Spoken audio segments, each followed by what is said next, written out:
We start in the 1950s, near the California desert. There is a company town called Victory, where happy families live an idyllic life. Every morning, the husbands go to work at Victory's headquarters outside town, and the housewife stays home to take care of the house and practice ballet under the supervision of their teacher, Shelley. The wives are not allowed to ask any questions about their husband's work, and are forbidden from visiting the headquarters. One of these happy couples is Alice and Jack, who live a very active, intimate life and love to throw parties for their neighbors, especially Alice's best friend Bunny and her husband. The couple also have a favorite song that Alice likes to sing whenever she is doing housework. Sometimes the whole town shakes for a few seconds and Alice tries to ask Jack if it has anything to do with Victory's projects, but he refuses to answer and Alice doesn't mind quickly dropping the subject. One afternoon after ballet, Bunny and Alice watch a group of men in red suits help a new neighbor move in while they talk about the fact that their friend Margaret doesn't go to class, which is no surprise since Margaret has become an outcast in the town after a mysterious incident. Later, Alice is in her garden when she suddenly notices Margaret standing in her backyard holding a toy airplane in her hand with her eyes closed, seemingly seeing a strange vision of a pair of eyes open in the dark. Alice doesn't know what to do with it and ignores it. While making dinner, Alice discovers that all the eggs in her carton are strangely empty, but she forgets about them when her dinner starts burning in the oven. A few days later, Alice attends a pool party at Shelley's house and sings her song when Bunny tells her to stop because she's tired of hearing it. Alice then realizes that she doesn't know the song, but it's always been stuck in her mind. As the music plays in her head, strange images appear before Alice's eyes, but she forgets them again when Bunny distracts her. The party is interrupted for a moment by Shelley and her husband Frank, the CEO of Victory, giving a speech welcoming the new neighbors to town. Suddenly, Margaret interrupts the speech, asking why they are here when they shouldn't be. Her husband takes her away, but now the mood is awkward, so Frank takes over the conversation to remind everyone that they are here because they are changing the world by building a small town based on safety and order. Afterwards, Alice is still worried about Margaret and goes to look for her, only to find her in her house where her husband gives her some kind of medicine.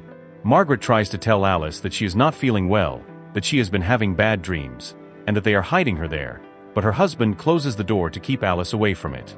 Alice returns to the party and finds Jack in Frank's room fixing his tie. To her surprise, Jack starts being frisky with her right there. Things suddenly get weird again when Frank shows up and starts watching them in a very strange way, but he quickly leaves without saying a word, and Alice never tells Jack about it. The next day, Alice and her friends go shopping when the subject of Margaret comes up. They comment on how strange she's been acting since the accident, but Bunny steps in and reminds them that it wasn't an accident. Margaret broke her one rule and took her child deep into the desert because she saw something, possibly a hallucination. When they find her, she is alone with her son's toy plane, and they never find the child, although Margaret swears that they took him away from her as punishment. The conversation is abruptly interrupted when the ground shakes again, but the women do not react as they usually do. One of them asks if the rumors about the men developing weapons are true, but an angry rabbit interrupts her conversation, reminding her that wives' only job is to support their husbands, not ask questions. Later that night, Alice begins having very strange dreams, and she can't stop thinking about them the next day. She decides she needs some fresh air and gets on the bus, but instead of getting off at the mall, she stays so she can enjoy the view of the desert, which the driver finds very strange. Suddenly, a plane resembling Margaret's toy appears in the sky and falls until it crashes in the middle of the desert. A plane has never flown over this area before and Alice wants to check it out, especially since they might need help, but the bus driver refuses to take her there because it is against the rules. Alice breaks the rules anyway and walks deeper into the desert until she finally comes across a hill surrounded by a spiral path. Alice works her way up to the top until she finds a mysterious dome and starts calling for help, but no one answers. Alice is scared but still wants answers, so she slowly approaches the dome until she finally dares to put her hands on the glass walls. This movement suddenly jolts her body and causes her to throw her head back as a series of strange and disturbing images appear in her eyes, and Frank's voice continues to talk about leaving a mess behind. When Alice is finally able to blink again, she finds herself on her bed at home. Confused and frightened, Alice goes to the kitchen, where she discovers Jack trying to cook because he didn't want to wake her up. It turns out that Alice had already returned when Jack got home, but she doesn't remember how. She mentions the plane crash only to hear Jack say that there wasn't an accident, otherwise everyone in town would be talking about it. Alice gets upset and blames it on bad dreams, and Jack distracts her with some comforting touches and jokes about cooking. The next day, Alice is cleaning her windows as usual when the wall behind her suddenly starts moving, pressing her against the glass. Terrified, Alice tries to push it back, but in the blink of an eye, the wall snaps back into place, as if it had all been a hallucination. At that moment, the phone rings, and Alice picks up the receiver to hear Margaret asking her if she saw him. She points out that they are both lying and should leave, but Alice can't take it anymore and reminds her friend that she is not crazy before hanging up the phone. However, the conversation never leaves Alice's mind, and during her next ballet lesson, she is shocked to see her reflection transformed into Margaret. At first, Margaret mimics Alice's every move, but suddenly she places her hands on the glass and starts banging her head, causing Alice to scream in panic. No one else in the room knows what she is reacting to, and when Alice turns around, Margaret has disappeared. Concerned about the meaning behind this, Alice rushes home and finds Margaret standing on the roof of her house. Alice screams at her as she cries, trying to stop her, but Margaret ignores her and ends it. Alice panics again and tries to reach Margaret, but she can barely take 2 steps before the men in red appear and drag her away. That evening, Alice tries to tell Jack what happened, but Jack doesn't believe her because Margaret's husband is with her in the hospital and told everyone that she was fine. It was just an accident while she was cleaning the windows. She hates being treated like she's crazy and demands to know the truth, asking Jack about his job and what the company is hiding from everyone until he finally loses his temper. He yells at her to remind her that answering these questions could mean losing their wonderful life together, and tells her to drop the subject before he leaves her alone for the night. Alice is anxious to go back to sleep, so she tries to distract herself by watching some TV, which leads to another hallucination where she finds herself drowning in a swimming pool. It seems very similar to the way the wall trapped her, but before she can process the meaning, she closes her eyes and finds herself standing at the window as if trying to leave. The next morning, Alice is wrapping up the leftovers of dinner and is not really coherent when her hands move on their own and wrap a part of her body. Alice snaps out of this a few seconds later and removes the wrap, taking a deep breath as she finally accepts that she has lost her mind. Moments later, Jack brings in Dr. Collins for an examination. The doctor determines that this must be due to stress from the trauma of seeing Margaret fall, and when Alice tries to explain what really happened, Collins says that the mind can sometimes alter reality because it is overwhelmed with grief. He also tries to prescribe some medication, but Jack and Alice refuse to take it, promising that she does not need it.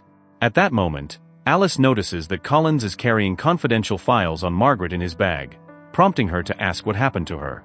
Collins explains that Margaret suffered from fits of rage and madness, which did not allow her husband to do his work in peace, so he was fired from Victory and Margaret was sent elsewhere to get the help she needed. Collins then leaves the house, accidentally forgetting his bag. Once he and Jack are out, Alice jumps on the briefcase to look for clues, but is interrupted by Collins's return when he realizes what he forgot. Alice pretends to pick up the briefcase to hand it to him, and thankfully everyone believes her. Once Collins leaves for good, it is revealed that Alice stole Margaret's files, but all the pages were blacked out. Since the files are useless, Margaret burns them in the fireplace while thinking of Margaret and drinking whiskey to drown out her guilt. She is still drinking moments later when she takes a shower and her mind starts to drift, causing her to see all those disturbing images again, although this time she can also see the beautiful moments of the couple cuddling. She is suddenly brought out of her stupor when Jack comes home and plays some music, and while Alice is still in shock, Jack comes to see her and asks her out of nowhere if they should have a baby. Alice promises to think about it. Later that evening, the two attend a lavish party hosted by Frank at a restaurant, who keeps watching her as she discusses things with Collins in the corner. This puts Alice on edge, and she begins to break down when a dancer appears in the room to perform, reminding Alice of her visions. As the tears begin to fall, Alice asks Jack to walk her home, but Jack ignores her because Frank is going on stage to announce a big event. To everyone's surprise, Frank calls Jack to join him and announces that he got a promotion. Everyone starts celebrating, but that's the last straw that causes Alice to completely break down, and she runs to the bathroom, where she sees the vision of the couple again. Bunny suddenly shows up to check on her and Alice tries to explain everything, but Bunny interrupts and scolds her for breaking the rules. She thinks that Alice is acting like a woman and trying to ruin her husband's big night, so she needs to pull herself together and be a good wife. Alice has no choice but to go back to her routine and try to forget everything. A few days later, Jack hosts a dinner party at his house, which Frank and Shelley also attend. While Alice is busy cooking, Frank approaches her to tell her that she loves him. He has always wanted someone to challenge him because great men can only change history if they are pushed, so he hopes that Alice will continue to push her in the future. During dinner, Alice decides to sit at the head of the table instead of letting Jack sit because she wants to look directly at Frank while she eats. As the usual chatter begins, Alice interrupts the guests to ask them about their lives before coming to this town and points out how the same few stories are repeated by all the neighbors. They are asked to remember these stories because she wants them to forget the real ones, like what happened to Margaret. Jack tries to stop Alice, but Frank tells her to continue, prompting Alice to rant about everything she has seen and how Frank lies to everyone to create his perfect little world. Frank keeps a straight face and tells everyone that Alice suffers from the same psychosis as Margaret, even accusing her of being in his bedroom. Everyone is extremely uncomfortable, and Shelley explodes, accusing Alice of causing chaos and insulting her husband before standing up and leaving. All the other guests follow her, and while Jack goes to open the door, Frank stays behind to tell Alice that he expects more from her before he leaves as well. Alice is left fuming, and explodes again when Jack returns and accuses her of trying to ruin his big night. She immediately comes to him and swears that this was not the case, that Jack is more important to her than this life in Victory, and that they should leave this place before it destroys their relationship. After hearing much pleading, Jack finally gives in and agrees to run away together. Alice wastes no time and rushes to pack the simple necessities before joining Jack in the car, who shocks her when he suddenly apologizes. Alice does not understand what is happening until the men in red show up to drag her away, and Jack begins to cry when he hears his wife screaming for help. Alice is taken to the hospital to receive electroshock therapy. As her entire body aches, she begins to have those visions of the couple again and discovers that she and Jack are living in the modern era and singing that disturbing song. Jack has lost his job, but Alice says that is okay because she can work another shift at the hospital, where she is a doctor.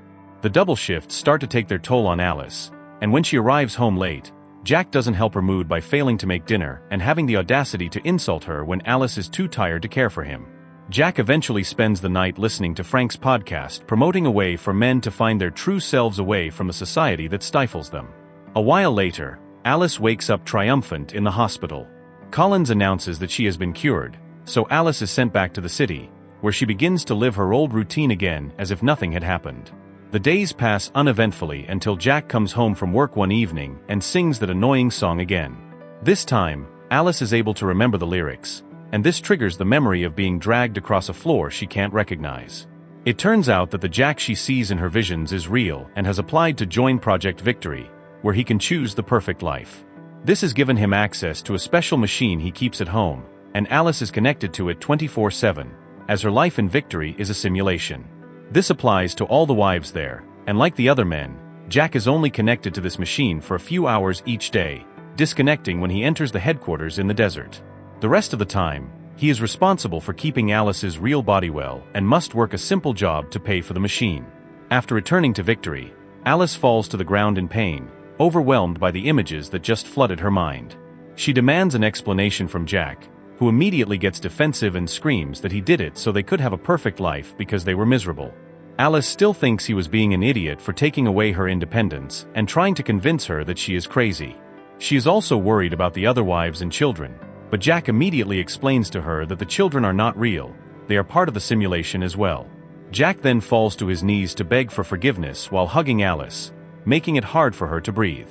Alice, fed up with her husband's lies, grabs a glass and uses it to beat Jack until he faints.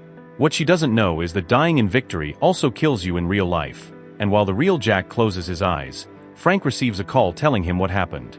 At that moment, Bunny enters the house because she heard some noise and immediately covers Jack's body before trying to calm Alice down. Alice tries to explain everything and Bunny admits that she already knows, and she chose the simulation because it's the only way she can get her children back after they died in real life. She also explains that Alice needs to go to headquarters and disconnect herself because Jack can no longer do that for her in the real machine.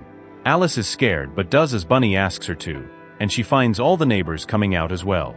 When all the streetlights start to explode, the women start to notice that something is wrong, but the men focus on asking about Jack and trying to stop Alice. Bunny gets out to push the men away, giving Alice the opportunity to get into a car and drive off in time before the men and Red arrive, stealing cars to chase her down. A chase ensues through the streets, and while Alice manages to get out of the city without a hitch, things get complicated in the desert when the men in Red start hitting her car with their cars. Dr. Collins also arrives in his own car and rushes to help her, but when Alice finds herself trapped, the car quickly drives off the road, causing Collins and the others to crash into each other. Frank receives the news of Colin's death at home via a loudspeaker call, so Shelley hears what is happening as well. While Frank is busy giving orders, Shelley approaches him and stabs him, claiming that it is her turn now. In the desert, Alice continues driving until she finds a hill and takes the road by car, but the car breaks down at a bad turn. Still not ready to give up, Alice gets out of the car and starts running, believing that the car blocking the road is enough to stop the others. Unfortunately, the men and Reed also leave their cars and start climbing the hill to try to catch up with her, so Alice has to push her body to the limit in order to run all the way to the top. When she reaches the dome, Alice imagines Jack hugging her and telling her to stay, as she remembers their time together in real life.